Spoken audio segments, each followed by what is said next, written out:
You're watching Mirror 7 News. Stay informed, stay ahead for more news.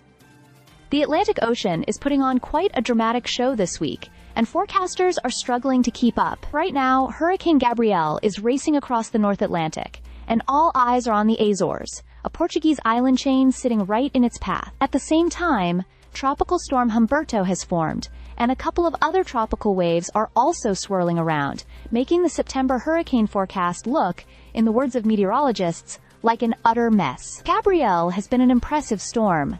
It recently held Category 4 strength, roaring in the central Atlantic with powerful winds and massive waves. By late Wednesday, the hurricane was positioned about 855 miles west of the Azores, moving quickly eastward at around 31 miles per hour. Sustained winds were clocked at 85 miles per hour, still strong enough to bring serious impacts.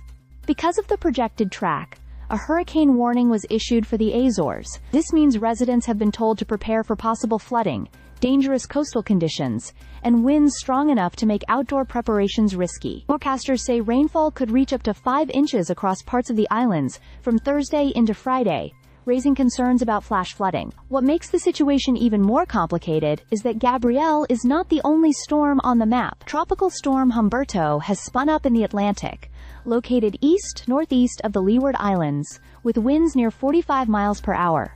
While Humberto is weaker than Gabrielle, it is expected to move westward and could affect parts of the U.S. East Coast within the next several days. This adds another layer of uncertainty, since multiple systems in the same ocean basin can influence each other's paths. Meanwhile, forecasters have been tracking 2 additional disturbances labeled Invest 93L and Invest 94L. These tropical waves are showing signs of development, and experts warn that their proximity could trigger something rare called the Fujiwara effect. That's when 2 storms start circling around each other, almost like a dance, making their movements unpredictable. One of these waves may curve harmlessly back out to sea, while the other could take a more westerly track toward the east coast. But at this point, forecasts are hazy, because everything depends on how these systems interact. Even if Gabrielle never makes direct landfall on the U.S., its impacts are already being felt. Swells generated by the hurricane are spreading across Bermuda, the East Coast, and into Atlantic Canada. These waves are creating dangerous rip currents, and beachgoers have been warned to stay out of the surf. The National Weather Service has emphasized that entering the water could be life-threatening. And if that weren't enough, the Pacific has its own activity. Hurricane Narda is moving away from Mexico, though no direct coastal impacts are expected. Still, swells from Narda may bring rough surf to some parts of the Mexican coast.